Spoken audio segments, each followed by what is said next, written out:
서울의 남동쪽에 위치한 반산간 지역인 양평구는 5월 하순으로 접어들면서 경기 북부 평야지대 특유의 고요한 분위기에 잠겨 있었다. 양서면을 가로지르는 잔잔한 북한강은 이른 아침마다 마치 흰 비단처럼 몽환적인 물 안개를 피워올렸다. 어린 벼의 향기와 축축한 흙냄새를 머금은 상쾌하고 시원한 공기는 누구에게나 마음의 평온을 안겨주었다. 하지만 2022년 5월 20일 아침에 그 평화는 끔찍한 발견으로 인해 산산조각 났다. 평소와 같이 수리마을에 사는 김영호 씨는 아직 동이 트기 전부터 일어나 운동을 하러 나섰다. 65세의 나이에 매일 아침 몇 킬로미터를 걷는 것은 그의 건강을 지켜주는 빼놓을 수 없는 습관이 되었다. 한적한 논두렁을 지나 북한강변을 따라 이어진 좁은 콘크리트 길을 걷던 김 씨는 문득 걸음을 멈췄다. 그는 눈을 가늘게 뜨고 물속을 뚫어지게 쳐다보았다. 아직 채 거치지 않은 새벽 안개 아래 강가에서 불과 몇 미터 떨어진 물속에 크고 검붉은 무언가가 잠겨 있었다. 처음에는 홍수에 떠내려온 큰 바위나 나무 뿌리일 것이라고 생각했다. 그러나 해가 서서히 떠오르며 첫 햇살을 수면에 비추자 김 씨는 그것이 자동차의 지붕이라는 것을 깨달았다. 불길한 예감이 등줄기를 타고 흘렀다. 이 길은 특히 밤에는 인적이 드문 곳이었다. 그는 서둘러 마을로 달려가 젊은이 몇 명을 부르고 이장에게 알렸다. 소식은 빠르게 양서파출소에 보고되었다. 잠시 후 경찰이 현장에 도착하여 현장을 통제했다. 북한강에 자동차가 잠겨있다는 소문은 삽시간에 퍼져나가 수백 명의 호기심 많은 주민들이 몰려들었다. 모두가 불행한 차 안에 있을 사람들의 운명을 걱정하며 불안한 마음으로 지켜보았다. 구조용 견인차가 도착했다. 팔뚝만한 굵은 강철 케이블이 차체에 연결되었다. 경찰의 지휘 아래 자동차는 모든 이가 숨죽여 지켜보는 가운데 서서히 물 밖으로 끌어올려졌다. 차 안에서는 진흙과 수초를 머금은 물이 폭포수처럼 쏟아져 나왔다. 차가 완전히 무트로 올라왔을 때 모두가 그것이 고급 세단인 검은색 토요타 캠리라는 것을 알아볼 수 있었다. 하지만 모든 사람을 경악하게 만든 것은 차 안의 광경이었다. 온전하게 남아있는 앞 유리창을 통해 한 남자가 운전석에 단정하게 앉아있는 모습이 보였다. 그는 깔끔한 정장 차림이었고 두 손은 핸들 위에 가볍게 얹혀 있었다.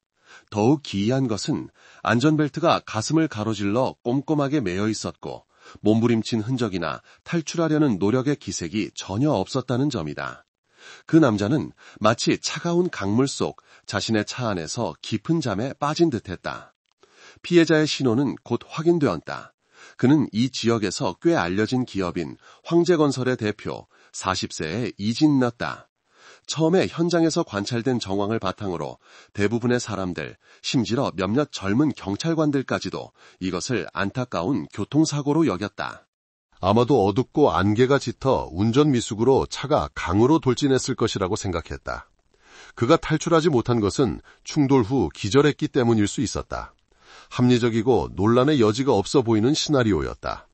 그러나 그 혼란스러운 군중 속에서 한 사람만은 날카로운 눈빛으로 침묵을 지키고 있었다. 그는 서울지방경찰청 강력계 팀장 최동훈 경정이었다. 거의 20년간 수백 건의 크고 작은 사건을 직접 처리해온 최 경장은 유난히 예리한 직감을 가지고 있었고 그의 직감은 이 사고에 무언가 매우 비논리적인 점이 있다고 속삭이고 있었다. 그는 섣불리 결론 내리지 않고 동료들에게 현장 감식을 계속하라고 지시한 뒤 혼자 차가 추락한 지점으로 이어지는 콘크리트 길을 따라 천천히 걸어갔다. 길은 차 한 대가 겨우 지나갈 정도로 좁았다. 그는 허리를 숙여 예리한 눈으로 길바닥을 샅샅이 훑었다. 아무것도 없었다. 브레이크 자국이 전혀 없었다. 급정거로 인한 타이어 미끄럼 자국도 깨진 헤드라이트나 사이드미러 조각도 없었다. 길은 이상할 정도로 깨끗했다. 이는 차가 운전자의 제동이나 방향전환 시도 같은 어떠한 저항도 없이 아주 부드럽게 강으로 들어갔음을 의미했다. 최 경정은 차가 있는 곳으로 돌아와 장갑을 끼고 조심스럽게 조수석 문을 열어 내부를 더 자세히 살폈다. 피해자 이진우는 건장한 체격의 남성이었다. 그는 익사로 인해 얼굴이 창백했지만 소름 끼칠 정도로 평온한 표정을 짓고 있었다. 왜? 차 안으로 차가운 물이 차오르는 죽음의 문턱에서 왜 가장 기본적인 생존 본능조차 보이지 않았을까? 왜 그는 안전벨트를 풀지 않았을까? 왜 창문을 깨려고 시도하지 않았을까? 보통 사람이라면 미친 듯이 발버둥 쳤을 테지만 이진우는 그러지 않았다. 그는 너무나 단정하고 너무나 평온한 자세로 죽어 있었다. 무언가 잘못되었다. 최경정은 부하에게 나지막이 말했다. 피해자 가족에게 연락 준비하고 부검팀에게 아주 철저하게 검사하라고 전해. 약 1시간 후 피해자의 아내인 박서연이 현장에 도착했다. 그녀는 택시를 타고 왔는데 화려한 옷차림에 짙은 화장을 했지만 얼굴은 커다란 선글라스로 가려져 있었다. 차에서 내리자마자 이미 밖으로 꺼내져 들것 위에 놓인 남편의 시신을 본 그녀는 애끓는 비명을 지르며 쓰러질 듯 주저앉았다. 여보, 어떻게 우리 모자를 버리고 이렇게 갈 수 있어요? 서연은 비통한 목소리로 울부짖었고 듣는 이마다 마음이 아팠다. 그녀는 비통에 잠긴 미망인의 연기를 완벽하게 해냈지만 그 모든 것이 최경정의 노련한 눈을 속일 수는 없었다. 그는 그녀가 입으로는 비참하게 울고 있었지만 선글라스 너머의 눈에서는 눈물 한 방울 보이지 않는다는 것을 알아차렸다. 대신 그 눈빛에서는 상황을 살피는 듯한 냉정한 계산이 번뜩였다. 그녀는 경찰의 태도를 관찰하며 상황을 평가하고 있었다. 최경정이 다가가 위로의 말을 건넸지만 목소리에는 엄숙함이 묻어 있었다. 삼가 고인의 명복을 빕니다. 저희는 경찰입니다. 규정에 따라 이진우 씨의 정확한 사망 원인을 밝히기 위해 부검을 진행해야 합니다. 협조해 주시길 바랍니다. 부검이라는 두 글자를 듣자 박서연은 갑자기 울음을 멈췄다. 그녀는 고개를 번쩍 들고 선글라스를 벗었다. 드러난 그녀의 날카로운 눈에는 슬픔의 기색이 전혀 없었다. 부검이라니요? 그녀는 날카로운 목소리로 말했다. 남편은 사고로 죽었어요. 모든 게 대나처럼 명백한데 무슨 부검을 또 한다는 말이에요. 그는 이미 세상을 떠났어요. 편히 쉬게 해줄 수 없나요? 서연의 반응은 모두의 예상을 완전히 벗어났다. 진실을 찾기 위해 협조하는 대신 그녀는 격렬하게, 심지어 과도하게 반대했다. 이것은 법적 덜차입니다, 부인. 최경정은 끈기 있게 설명했다. 이번 사건에는 몇 가지 의문점이 있어 명확히 할 필요가 있습니다. 의문점이요? 돈 뜯어내려 괜한 소리 하지 마세요. 서연이 쏘아붙였다.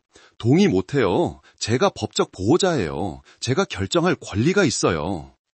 누구도 내 남편 시신에 손대는 걸 절대 허락하지 않겠어요. 말을 마친 그녀는 흰 천이 덮인 들것으로 달려가 끌어안으며 가식적으로 울부짖었다. 박서연의 비정상적인 태도와 격렬한 방해 행위는 최경정의 마음속 의심을 더 이상 가설이 아닌 확신으로 바꾸어 놓았다. 이 여자는 분명 무언가를 숨기고 있었다. 피해자의 가족이었던 박서연은 스스로를 계획살인 사건의 제일 용의자로 만들어버렸다. 실랑이는 한동안 계속되었다. 서연의 완강한 태도에 수사팀은 시신을 일단 군병원 영안실로 옮기고 상부의 결정을 기다릴 수밖에 없었다. 최경정은 가식적으로 울고 있는 여자를 바라보며 머릿속으로 새로운 수사 방향을 그리고 있었다. 심리전은 이제 막 시작되었을 뿐이었다. 현장에서 보인 박서연의 격렬하고 비정상적인 저항은 최동훈 경정의 마음에 깊은 의심을 심어주었다. 평범한 아내라면 남편의 갑작스러운 죽음 앞에서 아무리 고통스러워도 진실을 찾고 싶어하고 배우자의 마지막 순간이 어떠했는지 알고 싶어 할 것이다. 하지만 서연의 태도는 비밀을 묻으려는 자의 태도였다. 강력계 사무실에서 최경정은 조용히 화이트보드를 응시했다. 중앙에는 이진우의 증명사진이 붙어 있었고 주변에는 사건에 대한 초기 메모들이 적혀 있었다. 그 중에는 그가 빨간 펜으로 동그라미 친 한 줄이 있었다. 아내가 부검을 완강히 거부함. 이것이 현재 사건의 가장 큰 걸림돌이었다. 부검 결과 없이는 그의 모든 추측은 단순한 추정에 불과하며 살인사건으로 기소할 법적 효력이 없었다. 그녀를 강요할 순 없어 그는 긴급회의에서 동료들에게 말했다. 법적으로 아내가 첫 번째 결정권을 갖지만 유일한 결정권자는 아니야. 즉시 이진우 씨에게 아내 외에 다른 직계 가족, 구체적으로 친부모가 있는지 확인해봐. 명령이 떨어지자 형사들은 신속하게 움직였다. 신원조회를 통해 이진우의 부모인 이상철 씨와 최순희 씨가 현재 하남시에 거주하고 있다는 사실을 알아냈다. 그들은 은퇴한 공무원으로 아들 부부와 함께 살고 있지는 않았다. 최경정이 직접 이끄는 수사팀이 즉시 출발했다. 이상철 씨 부부의 집은 조용한 골목 안에 있었다. 경찰들이 들어서자 무거운 슬픔이 집안을 가득 채우고 있었다. 군인 출신인 이 씨는 강인한 모습을 유지하려 애썼지만 두 눈은 이미 붉게 충혈되어 퉁퉁 부어 있었다. 최 씨는 거의 실신 상태로 소파에 멍하니 앉아 아들의 결혼 사진을 꼭 껴안고 있었다. 박서연의 연극과는 달리 두 노부부의 슬픔은 진짜였다. 그것은 그들의 모든 숨결과 텅 빈 눈빛 속에 존재했다. 최경정은 조의를 표한 뒤 브레이크 자국이 없었던 점, 피해자의 평온한 자세, 그리고 며느리의 기이한 반응까지 하나도 빼놓지 않고 사건 전체를 신중하게 설명했다. 설명을 다 듣자 노병이었던 이 씨는 분노에 차 주먹으로 테이블을 내리쳤다. 그의 목소리는 분노로 떨렸다. 그의 서연이가 그런 태도를 보였다고요? 진우는 우리 아들, 우리 피와 살인데 왜 진실을 밝히기 위한 부검을 못하게 하는 겁니까? 지금까지 침묵하던 최 씨가 갑자기 흐느끼기 시작했다. 아들아, 억울한 일이 있으면 말을 해야지. 분명히 억울한 일이야. 우리 아들은 운전이 아주 조심스러운 아이예요. 부주의하게 차를 강에 처박을 리가 없어요. 제발 진실을 밝혀주세요. 저희가 뭘 해야 하든 다 동의할 테니 제발 우리 아들 죽음의 진실을 찾아주세요. 피해자 부모의 동의는 수사팀이 절실히 필요로 하던 열쇠였다. 부검 감정 의뢰서에 이상철 씨 부부는 눈물 속에서 서명했다. 이제 충분한 법적 근거를 확보한 최경정은 비밀의 장막이 곧 거칠이라는 것을 알았다. 부검은 즉시 국립과학수사연구원에서 진행되었다. 밝은 수술등 아래 최고의 법의학자들이 신중하고 꼼꼼하게 작업했다. 밖에서 최경정과 동료들은 침묵 속에서 기다렸다. 흐르는 시간은 영원처럼 길게 느껴졌다. 그는 이 부검 결과가 사건의 전체 방향을 결정하고 사고와 살인의 미묘한 경계를 가를 것이라는 것을 알고 있었다. 몇 시간의 긴장된 작업 끝에 수석 법의관이 마침내 나와 의료용 마스크를 벗었다. 그의 얼굴에는 심각한 표정이 역력했다. 그는 최경정을 자신의 사무실로 불렀다. 최경정님, 초기 결과는 사고라는 가설을 완전히 뒤엎었습니다. 사무실 문이 닫히자마자 그가 말했다. 구체적으로 어떻습니까, 박사님? 첫째, 피해자의 위를 검사했는데 소화되지 않은 음식물이 들어있었습니다. 아주 진한 한약재 냄새가 나는 집 요리였습니다. 이것이 피해자의 마지막 식사였고 사망 추정 3-4시간 전에 섭취한 것으로 보입니다. 한방 닭백숙, 최경정은 중얼거렸다. 정성스러운 준비가 필요한 보양식이었다. 누가 이진우에게 이 음식을 만들어 주었을까? 하지만 그게 가장 중요한 건 아닙니다. 법의관은 목소리를 낮추며 말을 이었다. 혈액과 위액 샘플을 채취해 독극물 검사를 의뢰했는데 결과가 정말 충격적이었습니다. 피해자 이진우의 혈액과 내장기관에서 매우 높은 농도의 페노바르비탈이 검출되었습니다. 페노바르비탈. 그 이름은 즉시 최경정의 주의를 끌었다. 그것은 일반적인 약이 아니었다. 중추신경계를 강력하게 억제하는 바르비투르산형 계열의 진정제로 보통 간질치료나 수술 시 마취를 위해 엄격한 의료 통제하에 사용되었다. 고용량으로 사용하면 깊은 잠, 혼수 상태, 그리고 결국 호흡부전으로 인한 사망에 이르게 된다. 치사량에 이를 정도로 높은 농도의 페노바르비탈이었습니다. 법의관은 단언했다. 범인은 매우 교활했습니다. 이 약의 특유한 쓴맛이 닭찜에 들어간 진한 한약재 냄새에 거의 완벽하게 가려졌을 겁니다. 이진우 씨는 자신이 독약을 먹고 있다는 사실을 전혀 모른 채 마지막 식사를 했을 가능성이 높습니다. 끔찍한 진실이 드러났다. 이진우는 독살능했다. 그렇다면 직접적인 사인은 페노바르비탈 중독입니까? 최경정이 물었다. 아닙니다. 법의관은 고개를 저었다. 이것이 바로 이 사건의 핵심입니다. 피해자의 폐에는 북한강의 물과 그곳 특유의 미세 조류로 가득 차 있었습니다. 이는 물에 잠기는 순간에도 그가 여전히 숨을 쉬고 있었고 심정이 뛰고 있었다는 것을 증명합니다. 최 경정은 침묵했다. 그의 뇌는 조각난 퍼즐들을 맞추고 있었다. 사건의 전체 그림이 명확하고 소름 끼치게 드러났다. 시나리오는 더 이상 가설이 아니었다. 범인, 아마도 아내 박서연이 독을 탄 한방 닭백숙을 요리했을 것이다. 이진우가 식사를 마친 후 약효가 나타나면서 그는 저항할 수 없는 깊은 잠, 혼수 상태에 빠졌다. 그 후 범인은 의식을 잃은 그의 몸을 차로 옮겨 운전석에 앉히고 안전벨트를 꼼꼼히 채웠다. 마지막으로 차는 한적한 강가로 몰고 가 차가운 물속으로 밀어넣었다.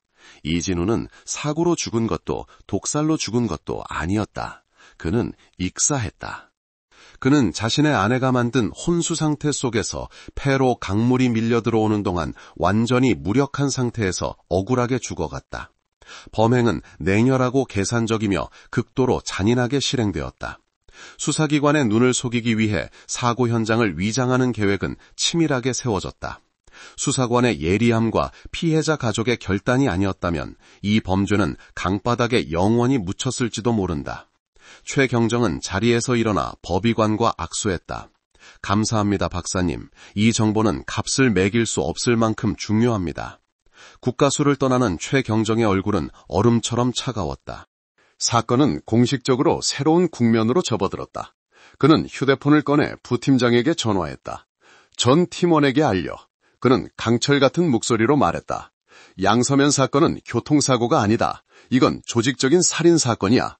제1용의자는 박서연, 즉시 이자에 대한 특별 감시 조치를 시행해 단독 범행인지 공범이 있는지도 알아내야 한다. 부검 결과는 범인이 공대력 꾸민 완벽한 연격의 막을 찢어버리는 폭탄이 되었다. 사건은 이제 명확한 방향을 잡았고 모든 관심의 초점은 미망인 박서연에게 쏠렸다. 최동훈 경정은 자신이 만만치 않은 상대와 맞서고 있음을 알았다. 남편을 그토록 잔인하게 독살하고 현장을 교묘하게 위장할 수 있는 여자는 분명 강한 정신력과 냉철한 두뇌를 가진 인물일 것이다. 그 후 며칠 동안 박서연은 비통에 잠긴 미망인 역할을 훌륭하게 계속해 나갔다. 이진우 대표의 장례식은 매우 성대하게 치러졌고 사업 파트너, 회사 직원부터 친척, 친구들까지 수많은 조문객이 찾아왔다. 그 슬픔 가득한 분위기 속에서 서연은 검은 상복 차림에 초췌한 얼굴로 나타났고 항상 친척들이 양쪽에서 부축하고 있었다. 그녀는 남편의 영정 앞에서 몸부림치며 울고 아름다웠던 추억과 미처 이루지 못한 계획들에 대해 늘어놓았다. 그녀의 연기는 너무나 완벽해서 참석한 모든 이들이 젊은 나이에 과부가 된 그녀를 안타까워하고 동정하게 만들었다. 하지만 조문객들 중에는 서연의 모든 행동을 조용히 관찰하는 눈들이 있었다. 바로 장례식에 잠입하라는 명령을 받은 강력해 형사들이었다. 그들은 서연이 손님을 맞는 방식, 대화 내용, 접촉하는 사람들까지 어떤 사소한 단서도 놓치지 않았다. 그러나 서연은 매우 신중했다. 그녀는 가족들 곁에만 머물며 의심스러운 행동을 전혀 보이지 않았다. 장례식이 끝난 후 박서연의 주변에는 촘촘하고 비밀스러운 감시망이 펼쳐졌다. 그녀의 호화로운 저택 안에서부터 외출할 때까지 모든 활동이 수사팀의 통제하에 있었다. 한 조의 형사들이 서연의 집 문 근처 눈에 띄지 않는 곳에 주차된 낡은 차 안에서 24시간 잠복했다. 그녀의 모든 통화와 메시지는 특별 감시 대상에 올랐다. 처음 며칠 동안 서연은 매우 얌전했다. 그녀는 거의 집을 나가지 않고 늦게 온 조문객들을 맞이하기 위해 저택에만 머물렀다. 그녀의 일정은 지루할 정도로 단조로웠다. 늦게 일어나 대충 식사하고 다시 앉아 손님을 맞았다. 형사들은 끈기 있게 지켜보았다. 그들은 아무리 교활한 여우라도 언젠가는 꼬리를 드러낼 것이라고 믿었다. 그리고 그들은 옳았다. 약 일주일간 숨죽여 지낸 후 모든 것이 잠잠해지고 남편의 죽음이 공식적으로 사고로 종결되었다고 생각했을 때 박서연은 첫 움직임을 보이기 시작했다. 그녀는 더 자주 외출하기 시작했다. 처음에는 슈퍼마켓, 스파, 단골 카페 등 짧은 외출뿐이었다. 매번 혼자였고 옷차림은 더 수수했으며 여전히 슬픈 표정을 유지했다. 그러나 뒤따르는 형사들은 결코 방심하지 않았다. 그들은 서연의 일정을 기록하고 그녀가 가는 모든 곳, 스쳐 지나가는 사람이라도 모두 사진으로 남겼다. 첫 번째 전환점은 어느 날 오후에 일어났다. 서연은 자신의 벤츠를 몰고 대형 쇼핑몰로 갔다. 그녀는 차를 주차하고 곧장 슈퍼마켓 구역으로 들어갔다. 형사들도 안전거리를 유지하며 재빨리 뒤따랐다. 서연은 여러 매장을 돌아다니며 자잘한 물건 몇 개를 골랐다. 그녀가 생활용품 매대에 이르렀을 때 셔츠와 바지 차림으로 물건을 보던 한 남자가 우연히 그녀의 카트를 가볍게 쳤다. 아, 죄송합니다. 남자가 서둘러 돌아보며 말했다. 괜찮아요. 서연이 퉁명스럽게 대답했다. 충돌은 불과 몇 초 만에 일어났지만 형사의 직업적인 눈은 이상한 점을 감지했다. 그 짧은 순간 그는 그 남자가 서연의 손바닥에 작은 물건을 몰래 쥐어주는 것을 보았다. 두 사람은 서로 눈을 마주치지 않았고 즉시 모르는 사람처럼 각기 다른 방향으로 헤어졌다. 서연은 재빨리 계산을 마치고 떠났다. 이 은밀한 행동은 감시팀의 눈을 피할 수 없었다. 낯선 남자의 얼굴 사진은 즉시 지휘본부로 전송되었다. 신원 추적이 긴급하게 진행되었고 결과는 불과 몇 시간 만에 나왔다. 사진 속 남성은 39살의 강지혁으로 현재 한 사기업의 영업팀장으로 재직 중이었다. 수사팀 전체를 경악하게 만든 정보는 그의 과거 관계였다. 고등학교 시절의 기록을 통해 수사관들은 강지혁이 바로 박서연의 고등학교 시절 첫사랑이었다는 사실을 발견했다. 세월 속에 묻힌 줄 알았던 옛사랑이 매우 민감한 시점에 다시 나타난 것이다. 모든 의심은 이제 합리적인 설명을 찾았다. 범행 동기는 더 이상 모호하지 않았다. 그것은 명확하고 노골적으로 드러났다. 박서연과 옛 연인이 함께 남편을 살해하여 이진우가 남긴 막대한 재산을 차지하고 더 중요하게는 두 사람이 자유롭게 함께하기 위해 계획을 세운 것이다. 수사는 이제 새로운 목표를 추가했다. 즉시 두 번째 감시팀이 강지혁을 추적하기 위해 구성되었다. 지난 며칠간 서연과 지역의 동선을 비교 분석한 형사들은 의심스러운 일치점을 발견했다. 두 사람은 종종 같은 시간에 공공장소에 있었지만 항상 거리를 유지하고 서로 아는 사이라는 어떤 표시도 하지 않았다. 그것은 부정한 관계를 숨기려는 자들의 행동이었다. 경계심이 누그러지자 연인의 만남은 더 잦고 대담해졌다. 그들은 더 이상 쇼핑몰처럼 사람이 많은 곳에서 만나지 않고 더 은밀한 장소로 옮겨갔다. 어느 날 저녁 감시팀은 강지혁을 따라 외곽의 한적한 가든 카페로 갔다. 불과 15분 후 택시 한 대가 밖에 멈추고 박서연이 내렸다. 세련된 옷차림의 그녀에게서는 더 이상 비통에 잠긴 미망인의 모습을 찾아볼 수 없었다. 그녀는 지혁이 이미 기다리고 있는 카페의 가장 구석진 초가 자리로 직행했다. 희미한 노란 등불 아래 유리한 위치에서 형사들은 망원 렌즈가 달린 카메라로 만남의 전 과정을 기록했다. 그들은 더 이상 거리를 두거나 낯선 사람인 척하지 않았다. 서연은 지혁의 품에 바싹 다가앉았고 두 사람은 열정적인 키스를 나눴다. 그들은 웃고 이야기하며 두 사람의 얼굴에는 목적을 달성한 자들의 만족감과 행복이 빛나고 있었다. 촬영된 사진들은 박서연의 불륜 관계에 대한 부인할 수 없는 증거가 되었다. 최경정은 사진들을 들여다보았다. 사진 속 미망인의 환한 미소는 분행한 남편의 영정사진과 섬뜩하게 대조되었다. 그는 자신이 탐욕, 욕망, 그리고 잔인함이 결합된 냉혈한 커플과 마주하고 있음을 알았다. 수사망은 좁혀졌다. 수사팀은 두 범인의 정체를 파악했고 그들의 범행 동기도 손에 쥐었다. 하지만 유죄를 입증하기 위해서는 그 이상이 필요했다. 그들은 서연과 지혁을 살인 행위와 직접적으로 연결할 수 있는 물적 증거, 과학적 흔적이 필요했다. 전쟁은 이제 새로운 전선, 증거의 전선으로 옮겨갔고 최경정은 디지털 시대에 어떤 범죄도 그 흔적을 완벽하게 지울 수 없다는 것을 알고 있었다. 박서연과 강지혁의 비밀스러운 만남에서 촬영된 사진들은 그들의 부정한 관계에 대한 부인할 수 없는 증거가 되었다. 이제 수사팀은 용의자 한 명이 아닌 한 쌍, 배신과 욕망을 기반으로 구축된 범죄 연합을 상대하게 되었다. 최동훈 경정은 긴급 회의를 소집했다.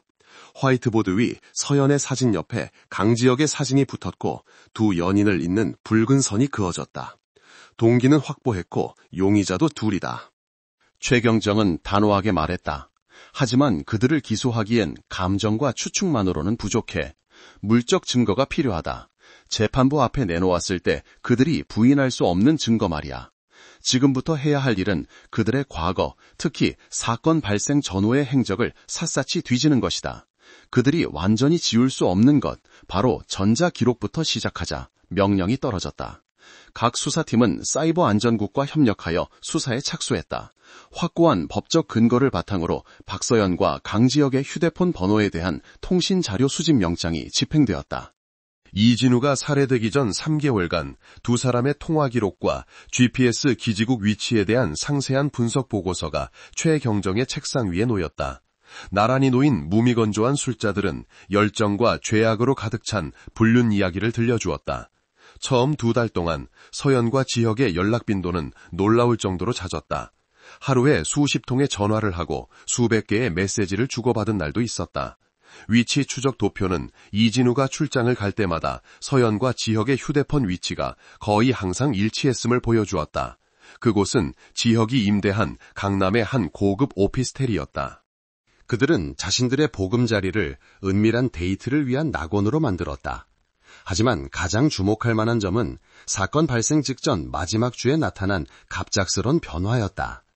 통화 빈도가 급격히 줄어들고 대신 카카오톡이나 텔레그램과 같은 암호화된 메시징 앱을 통한 대화가 주를 이루었다. 그리고 이진우가 사고를 당한 것으로 추정되는 19일 저녁, 두 휴대폰에는 소름 끼치는 침묵이 흘렀다. 저녁 7시부터 다음 날 아침 8시까지 두 번호 사이에는 어떠한 발신, 수신 전화나 메시지도 기록되지 않았다.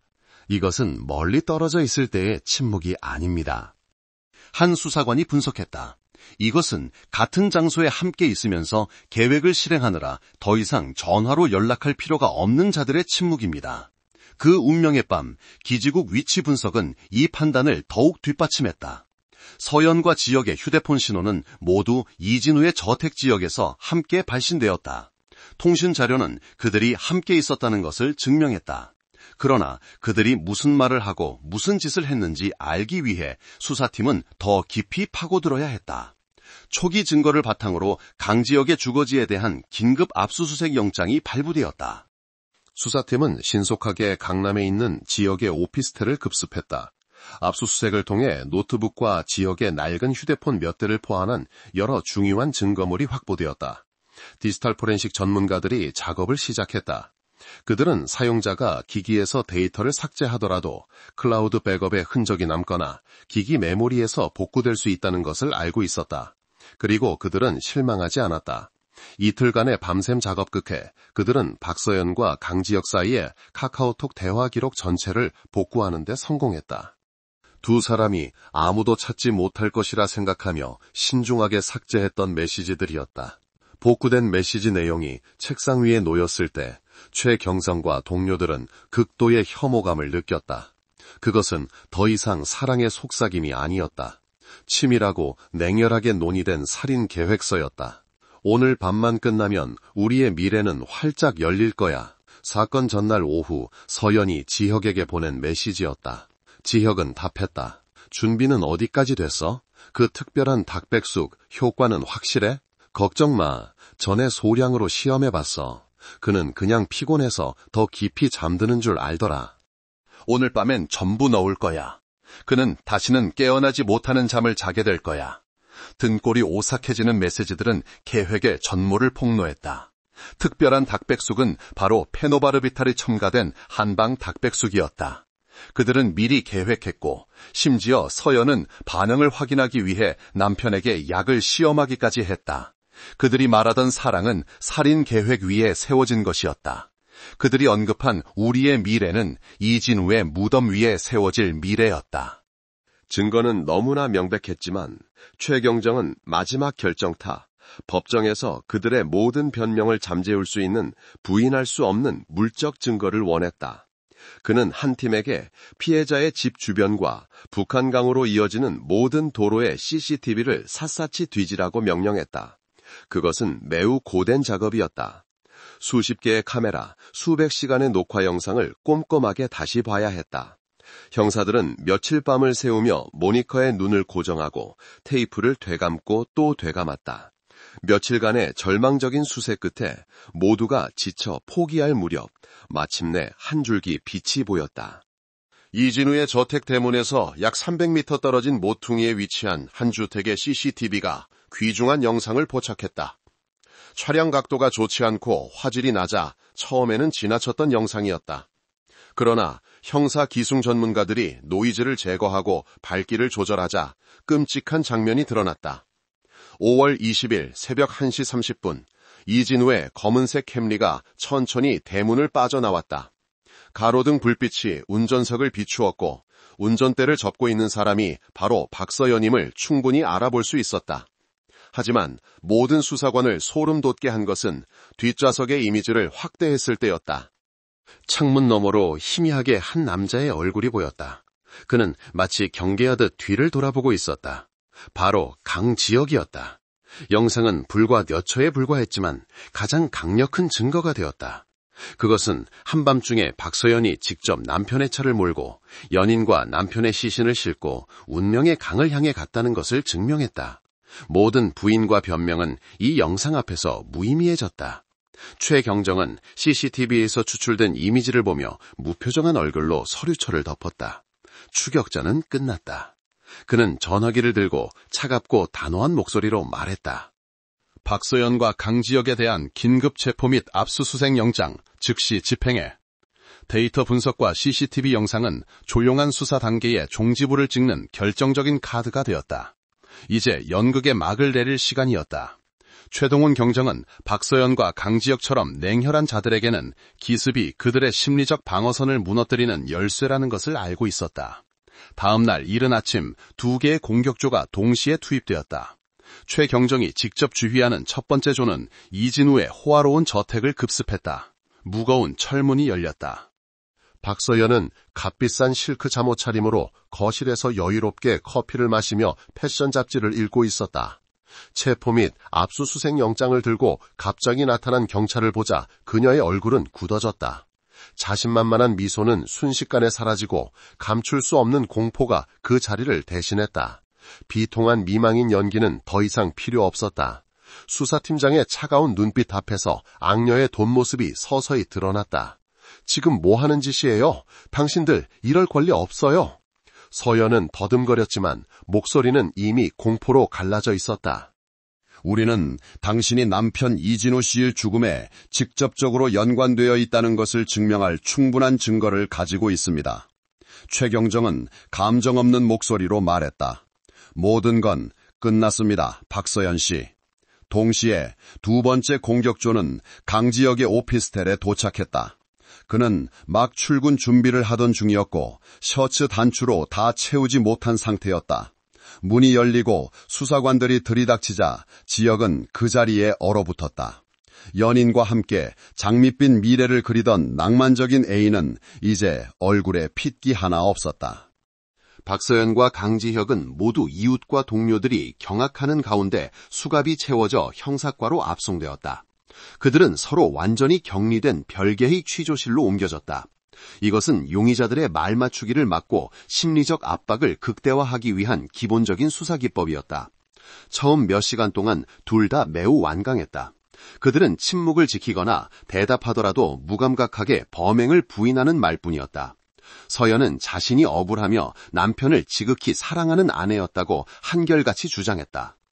지혁은 자신은 그저 옛 친구로서 남편을 잃고 슬퍼하는 서연을 위로했을 뿐 다른 관계는 전혀 없었다고 진술했다. 그들은 자신들이 인정하지 않는 한 직접적인 목격자가 없는 사건에서 경찰이 아무것도 할 수 없을 것이라고 믿었다. 최경정은 그 모든 거짓말을 끈기 있게 들었다. 그는 말을 끊거나 조급해하지 않았다. 그는 그들이 스스로 판 함정에 깊이 빠지도록 내버려 두었다. 두 사람이 지치고 인내심을 잃기 시작했을 때 그는 증거를 통한 대지를 시작하라는 신호를 보냈다. 박서연의 취조실에 있는 대형 스크린이 켜졌다. 수사관은 통화 기록과 GPS 위치 분석 자료를 보여주기 시작했다. 빽빽한 신호 막대 그래프, 한밤중에 몇 시간씩 이어진 통화 기록이 선명하게 표시되었다. 단순히 위로하는 친구 사이였다면 왜 이렇게 연락 빈도가 잦았을까요? 그리고 왜 남편이 출장 간 날마다 당신과 그의 휴대폰 신호가 항상 같은 장소에 있었을까요? 서연은 당황하기 시작했다. 그녀는 더듬거리며 말했다. 우린 그냥 외로워서 대화를 나눈 것뿐이에요. 그렇습니까? 수사관이 말하며 복구된 카카오톡 메시지를 이어서 틀었다. 특별한 닭백숙과 우리의 미래라는 글자가 화면에 나타났다. 서연의 얼굴이 하얗게 질렸다. 그녀는 숨을 헐떡이며 두 손을 꽉 쥐었다. 이 메시지들은 어떻게 설명하시겠습니까? 이 특별한 닭백숙이 뭐죠? 우리가 당신 남편의 위에서 발견한 페노바르비탈이 들어간 그 닭백숙입니까? 결정적인 공격이 시작되었다. CCTV 영상이 재생되었다. 익숙한 캠리 차량과 새벽 1시 30분에 운전대를 잡고 있는 그녀 자신의 모습, 그리고 뒷좌석에 희미하게 보이는 강지혁의 모습. 이 순간 박서연의 모든 방어선은 완전히 무너졌다. 그녀는 모든 부인이 소용없다는 것을 알았다. 그녀는 고개를 숙였고 온몸이 떨렸다. 그리고 그녀는 울음을 터뜨렸다. 하지만 이번에는 공포와 절망의 눈물이었다. 제가 아니에요. 서연이 소리쳤다. 전두 그 사람이 시킨 거예요. 죄를 인정하자 서연의 태도는 완전히 바뀌었다. 그녀는 새로운 연기, 불쌍한 희생자 연기를 시작했다. 그녀는 모든 죄를 연인에게 떠넘기기 시작했다. 서연은 모든 계획을 세운 것은 바로 지혁이라고 진술했다. 그가 이진우의 죽음만이 두 사람을 자유롭게 하고 풍족한 삶을 살게 해줄 것이라고 말했다고 했다. 서연은 자신이 단지 약한 여자일 뿐이며 지혁을 너무 사랑해서 그의 꼬임에 맹목적으로 따랐다고 말했다. 그가 제게 약을 줬어요. 서연은 울며 늘어놓았다. 그가 음식에 약을 타는 방법을 알려줬어요. 그날 밤 그가 우리 집에 왔어요. 남편이 깊이 잠든 후 그가 저와 함께 남편을 차로 끌고 나갔어요. 저는 운전만 했고 차를 강에 밀어넣은 건 전부 그가 한 짓이에요. 한편 옆 취조실에서 강지혁도 똑같은 증거들과 마주하고 있었다.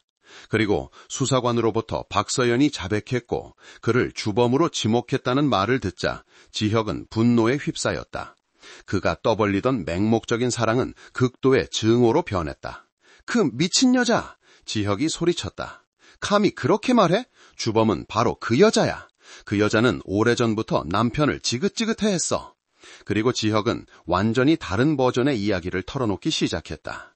그의 말에 따르면 먼저 연락을 재개하고 그를 유혹한 것은 바로 서연이었다. 서연은 불행한 결혼 생활과 폭력적이고 인색한 남편에 대해 자주 불평했다. 재산을 가로채기 위해 이진우를 제거하자고 서연이었다. 그는 서연을 너무 사랑하고 행복한 미래에 대한 약속을 믿었기 때문에 동참했을 뿐이라고 했다.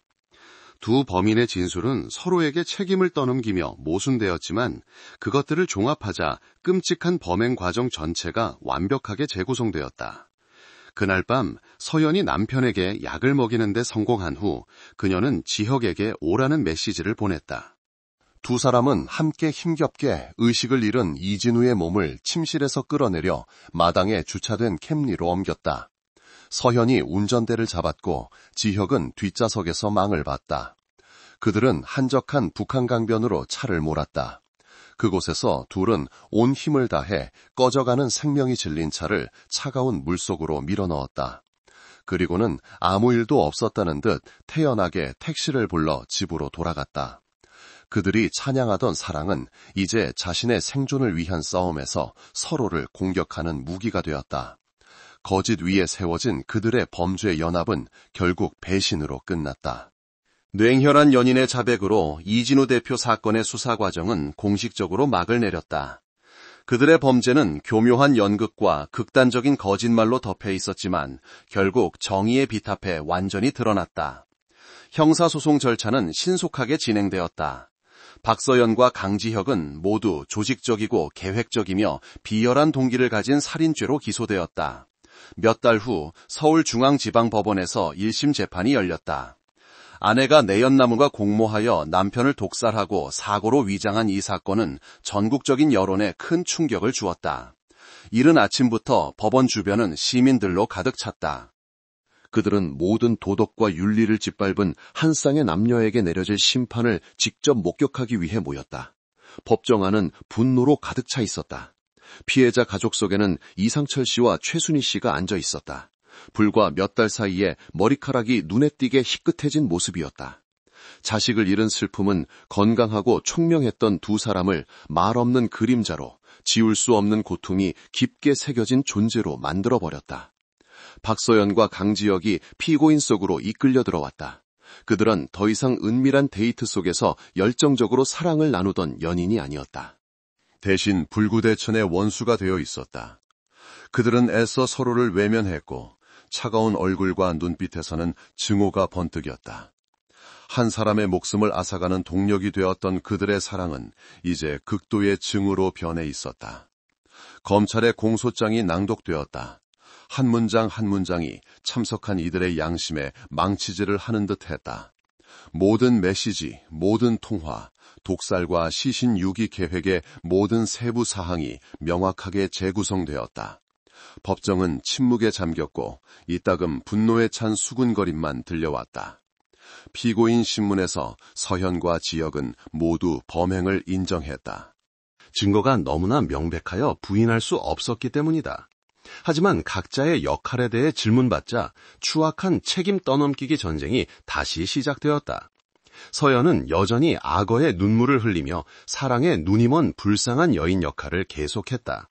그녀는 지혁에게 심리적으로 조종당했고 그의 사주와 협박을 받았다고 주장했다. 자신은 그의 계획에 이용된 도구에 불과했다고 말했다. 반면 지혁도 만만치 않았다. 그는 서연이야말로 주범이며 천사의 탈을 쓴 악마라고 비난했다. 약을 구매하고 시험하는 것부터 시신 유기 장소를 선택하는 것까지 모든 것을 계획한 것은 바로 서현이었다고 말했다. 자신은 그 교활한 저자에게 이용당한 순정남일 뿐이라고 했다. 그들의 책임 전가 연극은 노련한 재판부를 속일 수 없었다. 진실은 너무나 명백했다. 이것은 두 사람의 합의와 긴밀한 협력으로 이루어진 범죄였다. 피해자는 없었다. 그들 모두가 악마였다. 가장 가슴 아픈 순간은 피해자의 아버지인 이상철 씨가 발언할 기회를 얻었을 때였다. 노병은 허리를 꼿꼿이 세우고 일어섰다. 목소리는 떨렸지만 단호했다. 존경하는 재판장님, 그가 말했다. 제 아들 진우가 무슨 잘못을 했기에 이렇게 고통스럽고 억울한 죽음을 맞아야 했습니까? 아들은 가족을 위해, 아내에게 풍족한 삶을 주기 위해 열심히 일했습니다. 그런데 바로 그 아내에게 독살당하고 혼수 상태에서 익사당했습니다. 이 고통을 안고 저희 가족은 어떻게 살아가야 합니까? 그는 피고인석에 서 있는 두 사람을 똑바로 쳐다보았다. 너희들의 사랑은 내 아들의 피와 눈물 위에 세워졌다. 너희들은 살 자격이 없고 법의 어떤 관용도 받을 자격이 없다.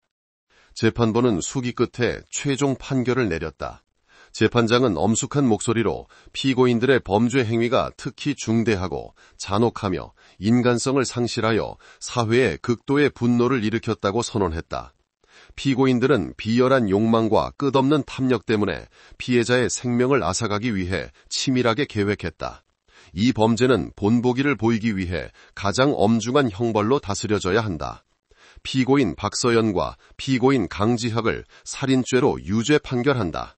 법원은 두 피고인 모두에게 동일한 형량인 무기징역을 선고한다. 판결이 선고되었지만 법정에는 박수소리 대신 무거운 침묵과 피해자 가족의 흐느낌만이 흘렀다. 무기징역이라는 형량은 그토록 잔혹한 범죄에 비해 너무 가벼울지도 모른다. 하지만 그것이 현행 규정에 따른 법의 최고 심판이었다. 두 범인은 끌려나갔고 남은 인생을 감옥의 철장 안에서 보내며 죄악으로 물든 사랑의 종말을 맞았다. 사건은 종결되었지만 사회에 큰 상처를 남겼다. 탐욕과 배신의 위험성에 대한 끔찍한 교훈이었다. 때로는 가장 큰 적이 낯선 곳이 아닌 바로 가장 믿었더니 이불을 함께 덮는 사람일 수 있음을 보여주었다. 그리고 도덕이 완전히 무너졌을 때 인간이 얼마나 잔인하고 사악해질 수 있는지를. 자, 이제 이야기를 듣고 계신 여러분과 잠시 소통하는 시간을 가져볼까 합니다. 화면 너머에 계신 당신은 누구신가요? 이름은 무엇이고 나이는 어떻게 되시는지 문득 궁금해지네요. 그리고 오늘 제가 들려드린 이야기는 어떠셨나요? 여러분의 솔직한 생각이 듣고 싶어요. 무엇보다 여러분 모두의 삶에 항상 평안과 행복이 가득하기를 진심으로 기원하고 축복합니다. 혹시 여러분에게도 다른 사람들과 함께 나누고 싶은 특별하거나 따뜻한 이야기가 있다면 주저하지 말고 저희에게 들려주세요. 우리 모두 함께 귀 기울여 듣고 싶습니다.